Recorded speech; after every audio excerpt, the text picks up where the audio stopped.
When you think about the books people should read before they die, you probably think about the ones you count among your very top favourites. Maybe you know a particularly good Stephen King story that never fails to give you a chill. Or maybe you still get a lump in your throat when you remember that John Green novel and what it was like to shut the cover on that final page. Indeed, when I started to put together my list of books you have to read before you die, I was similarly minded.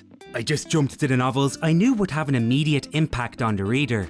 But pretty soon after, I realised that making a list like this is basically a way of talking about what's important in life. So, as much as I want everybody on the planet to read the deliciously disturbing Piercing by Ryo Murakami, I figured it isn't exactly a book that would have a lot of significance as you ponder over your existence at the end of it all.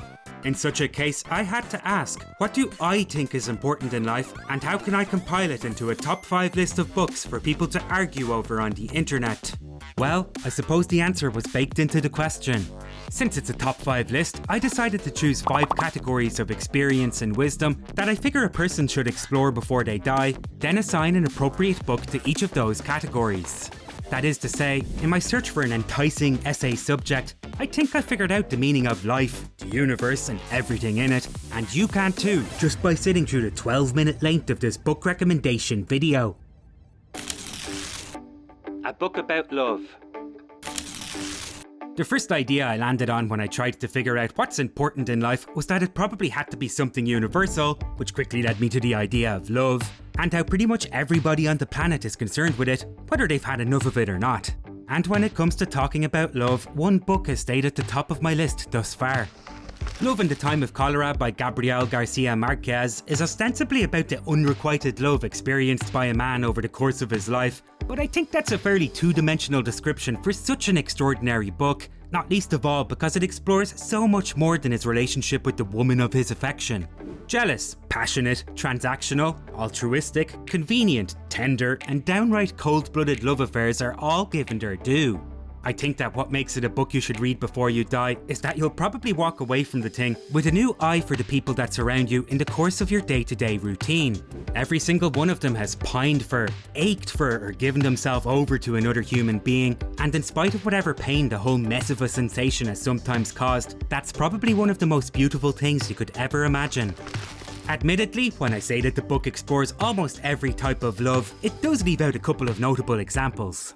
I don't remember there being any same-sex relationships covered in the text, and as I said, it mostly just concentrates on romantic love, which leaves a pretty large gap in the familial, paternal and platonic departments. If you have a recommendation that covers all that, then drop it in the comments below. In the meantime, I'd say that Love in the Time of Cholera will illuminate your understanding of about 80% of every type of love, while also being an utterly sublime example of writerly craft, to the extent that I'll probably make an entire video to talk about just that someday. A book about empathy. As important as love can be in anybody's life, I think it can also become a pretty selfish motivation after a certain point, at least if you're only thinking about it in terms of how it can benefit yourself or those in your immediate vicinity. To balance this out, I figure you need to develop a strong sense of empathy as well as an appreciation for the nuances that make up the insanely complex network of peoples that make up our world. For this reason, I can't think of a better genre for the task than literary fiction, which has been scientifically proven to expand a person's sense of empathy for their fellow man. And on that front, Cathedral, the short story collection of Raymond Carver, is a particularly easy book for me to include. I'll be honest, I was in my early 20s when I first read Cathedral, and if you saw my video on Kazuo Ishiguro's Never Let Me Go, then you might recall that I wasn't the most emotionally intelligent guy at the time. I remember liking Cathedral, but didn't really feel like Carver was saying anything all that meaningful. As a matter of fact, it just seemed to be about a bunch of boring suburban couples going about their daily business, dealing with a petty misunderstanding on occasion, and sometimes coming to the conclusion that their initial impressions about a person or event were wrong. But, as with most literary books I've come to love over the years, the point of it was something to brood over rather than be outright told. Cathedral contains 12 short stories which all kind of feel like they cover minor happenings, but it's these minor happenings in life that often hint at the profound. If you want a quick example of what I mean, do some googling and see if you can find a place to read the title story of the book, Cathedral, which explores the discomfort a husband experiences when his wife's blind friend comes to spend the night in their home and relates to you the life-changing epiphany he experiences by interacting with the man. If you end up thinking it's as superficial as I once did, maybe let it brew for a while. It might be an incident in your own life that will make you think back on the story and help you realise you've experienced something you otherwise wouldn't have been able to put into words. That is to say, great literary fiction is rarely supposed to act as an instructional manual on how to live your life, but something more akin to a Zen koan that enables you to see things from a different angle when the right time comes. A book about adventure. Of course, as important as a bit of love and some emotional awareness is in your life, so is some good old-fashioned adventure. For my part, I can say that if I were to make it to 85 years old, only to look back and realise I played it safe the whole way, I'd be fairly disappointed because really, what's the point of having a life if you aren't going to do something exciting with it? There are a ton of books that can motivate you to take more chances in whatever endeavour you're about to embark on. In fact, of all the categories on this list, I actually had the hardest time just picking one adventurous tale to include. So to make things easy, I just went back to one of the earliest examples of a book that inspired me to put myself out there. The White Rock, an exploration of the Inca heartland, is a non-fiction biographical account of Hugh Thompson's exploration of, you guessed it, the Inca heartland. The book does about what you'd expect on many fronts. For starters, it gives you a fairly light history of the Inca people as we understand them today, as well as a feel for what it's like to explore the mountainous forests where they made their home.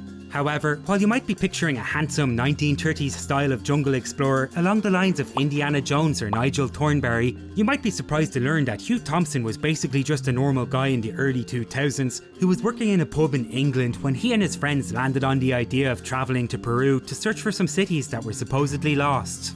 Thompson and his buddies didn't have any qualifications. I think the most they did to prepare for the quixotic quest was to take a first aid course. Nonetheless, they managed to blag some funding by requesting grants from a couple of British universities that none of them were actually attending, and, most surprisingly of all, then went on to find the ruins of an extraordinarily well-preserved site of Inca civilization.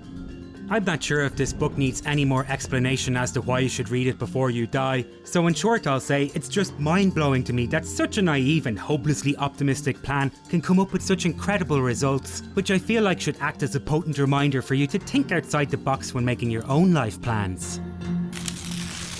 A book that puts things in context. Regardless of whatever it is you decide to do with the rest of your life, the older I get, the more I feel how enriched it becomes when you're aware of your place within the grand scheme of things.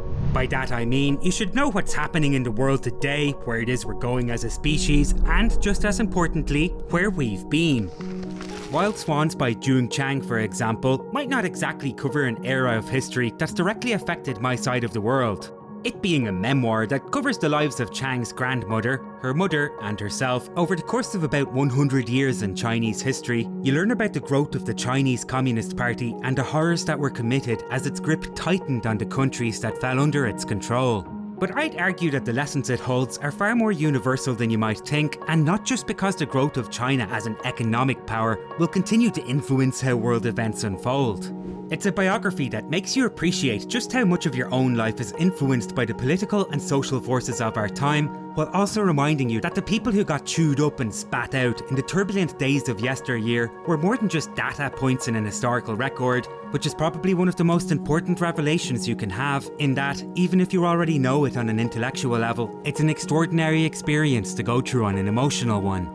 As an aside, I'll just quickly mention one particular episode from Wild Swans that's remained a harrowing memory for me, which is a funny thing to say, given that I didn't experience the event myself. In it, a young Chang is travelling across the country on a pilgrimage to pay her respects to Chairman Mao. At this stage of the country's development, famine and poverty were still a major fact of the Communist Party's rule, which makes it all the worse when Chang has her wallet stolen.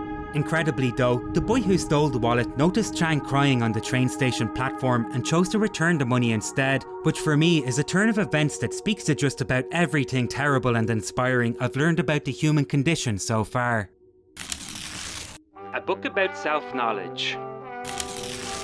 After zooming out for a cinemascope view of humanity, it's probably worthwhile considering your internal life once again. You know, if you think about it, there isn't anybody else on the planet you'll spend more time with. You're born with yourself, live with yourself, go to the bathroom with yourself, share all of your worst moments with yourself, and of course, inevitably die with yourself. So isn't it incredibly sad to think that a lot of people probably stumble along to their respective graves without actually getting to know themselves? A Wizard of Earthsea by Ursula K. Le Guin is supposedly a book for young adults, in that its creation was the result of a publisher asking Le Guin to write a fantasy book for younger readers way back in the 1960s.